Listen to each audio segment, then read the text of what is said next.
they are not bothered about how much money they are spending. Their only concern is what are the deliverables I am getting for my investment. Welcome to the Sportsbiz Show.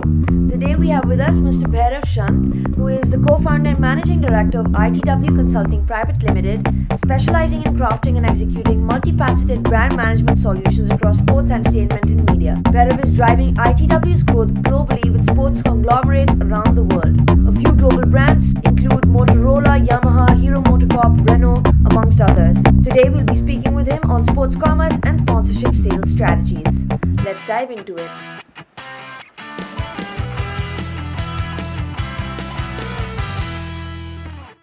To begin with, I'd love for you to introduce us to your day to day and a little bit more about ITW's verticals that you manage. Ananya, ITW was started about 12 years ago, and when we started, we just wanted to do one thing: is fill the gap that was there in the market for true sports marketing and management requirement. So all we did is create a single window where all brands and partners can come together and associate with sports in general and use the platform to amplify their brand message. And it was about 20 years ago. Today, we are one of the leading sports marketing firms globally. We have not lost our ethos. We still believe in being small, being grounded, and as an organization, we started off as a sports marketing company, but today we are a full-blown 360-degree brand solutions company. That means apart from sports marketing, we have something called as the ITW Playworks, which is into 360-degree activation and events. We have ITW Media Works, which is into event media planning and buying, like any other typical agency. But we are a boutique agency which buys only sports inventory. So we do sports planning and media buying for a lot of our clients, and we are the only sports media buying agency in India today. Apart from that, we have ITW Catalyst, which is a consulting firm. So any brand who wants to associate with any sporting events globally, ITW Catalyst comes with the consulting solutions for them. Apart from that, we have a core business, which is focusing on cricket and other sports ground rights. And we manage about 80% of the cricket that happens across the world. That means if you're watching a cricket match, 80% of the time, you might be watching one that's owned by us. Talking about, of course, COVID and the pandemic, have to get that one question out of the way first. And very importantly, sales is such a relationship-based industry. Sure. How, during the pandemic, when everything's become digital, have you managed to stay nimble? It's been an exciting time, actually, Ananya. I mean, contrary to what the market is saying, I think the pandemic gave us, they say necessity is the mother of all invention. And I think we innovated ourselves. We understood what we wanted, and we were able to reset our focus and prepare for the battle ahead. And I think the pandemic actually changed the way we operate and we think and we innovate and we disrupt. So I think it's a positive thing. We managed to get out of the pandemic, or we are getting out of the pandemic in a very positive way. Wow, that sounds wonderful.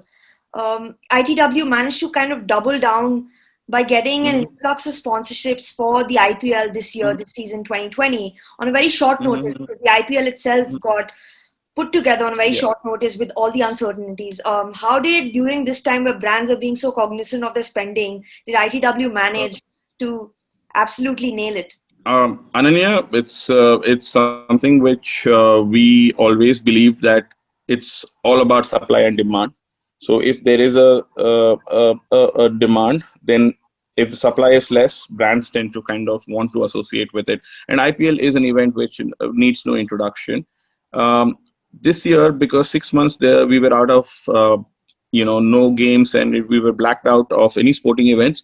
When things started opening up and IPL decided to kind of organize it, we suddenly felt that a lot of brands were waiting for a chance to come on a platform to say that, to communicate with the consumers. And all we did was ignite that fire and consult to them in the right way. Purely the pandemic has helped IPL to be bigger than what it was last year. And we played a small role in it, courtesy the pandemic again. So I would only look at the glass half full and not half empty, Ananya. So we believe that the circumstances has made us evolve and disrupt and think. How do you look for certain brands that would be the perfect fit for a certain rights holder? It's, I would say, create a win-win scenario. However, right brand fit for a right holder is a brand which completely trusts the rights holder, that they will define and develop and action and execute in favor of the brand. When a brand completely trusts you with their you know requirements, uh, it's a blessing in disguise for a rights holder, because instead of doing five things for them, you end up doing 10 things, because the brand has really trusted you and you want to make it work. So a brand which actually makes the rights holder a part of its objective and growth and output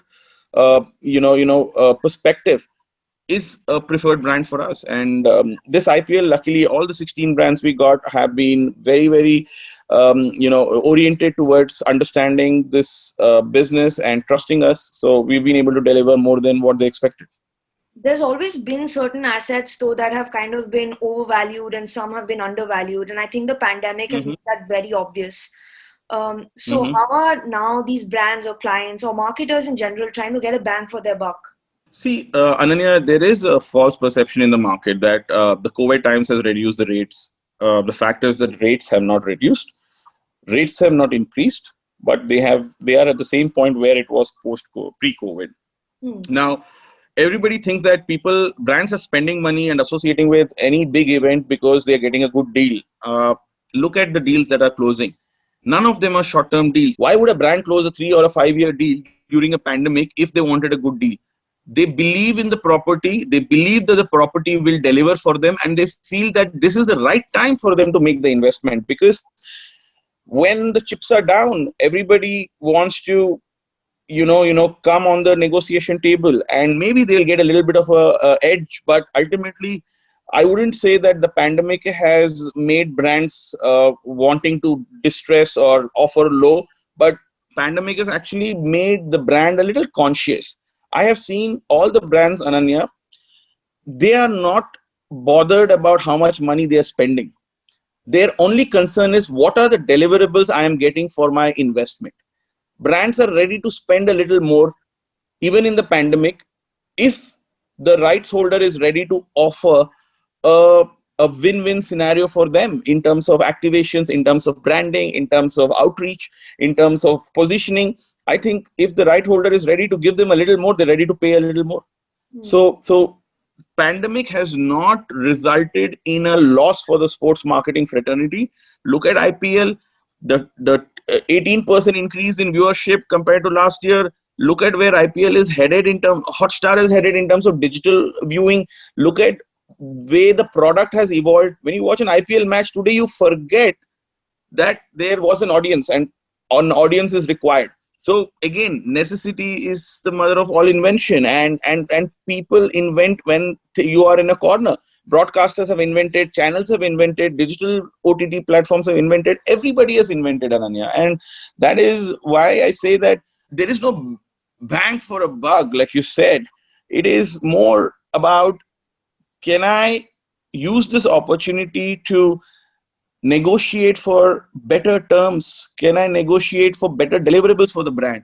And can I use this opportunity to get more while I am not going to offer you something which is low? So I've never seen a brand saying, I don't have money because of COVID. I only seen brands saying, I want to be a part of IPL. But let's say if it's not the IPL, is Mhm. sort of the mindset still the same for brands during this time?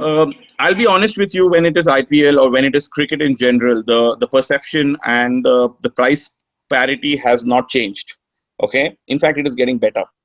But there is also a sad story. For example, if you look at ISL, the soccer side of in the soccer league, Indian Super League, I just see a lot of teams not having any sponsors. The ground sponsors are not there. There has been a dip, and I'm not saying that the Indian brand market is biased, but yes, if you had three things in your priority list, you would choose the top one, and top one is cricket and IPL. So the top two and top three get canned. That is an impact of a pandemic. So if you look at other sports like Kabaddi has got cancelled, ISL is not getting any good brands.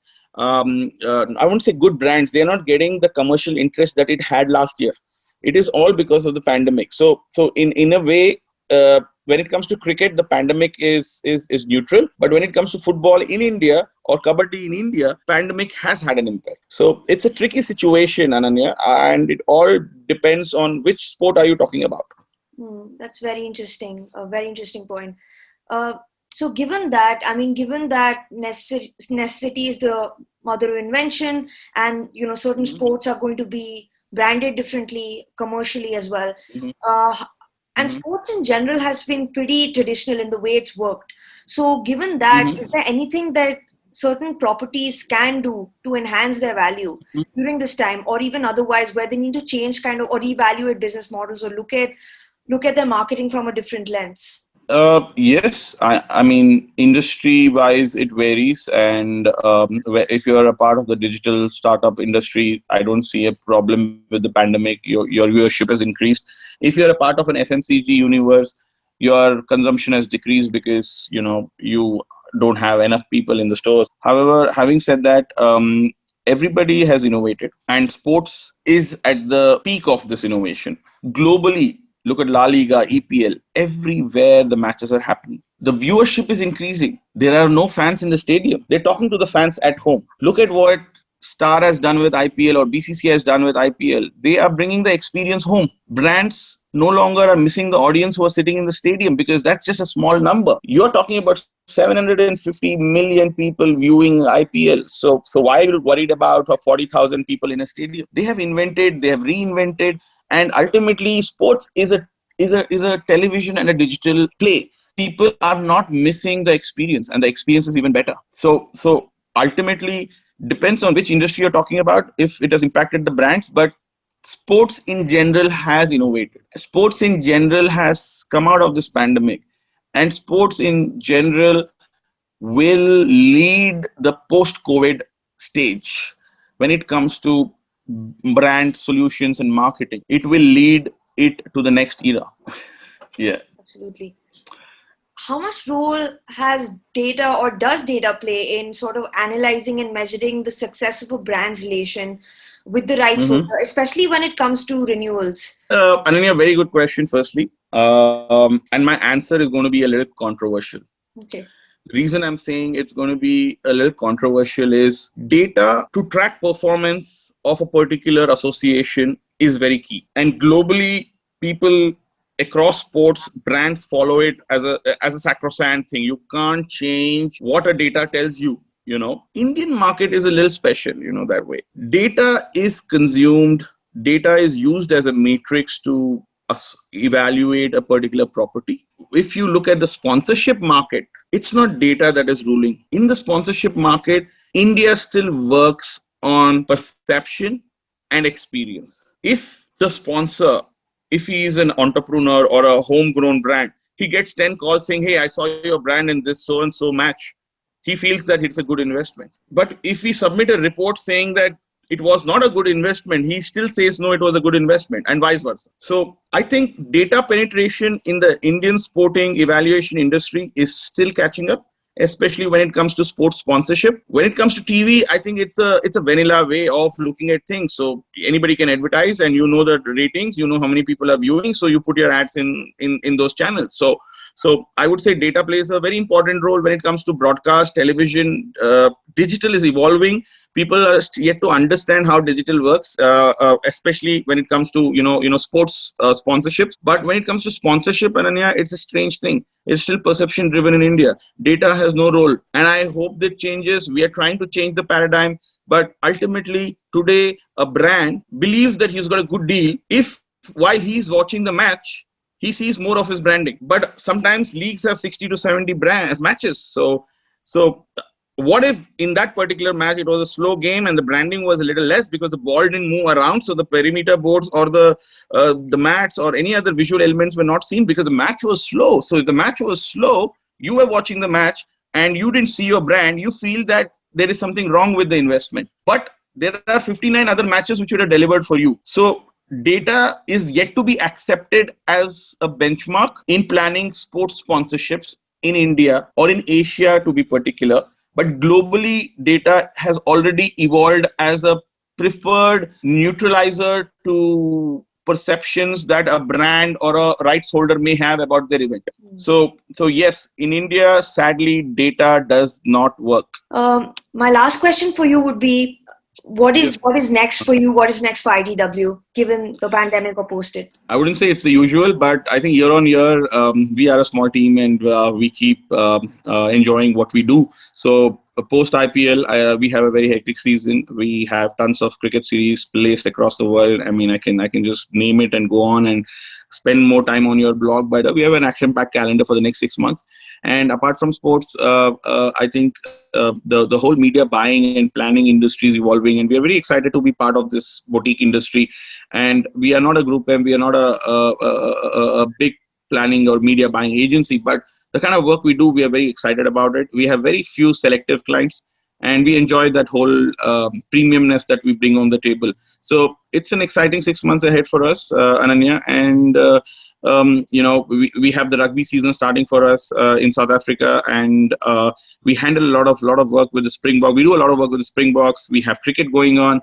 We have cricket going on in at least 8 different countries. So I think we have a packed schedule, and we're going to enjoy the ride. Thank you everybody for tuning in.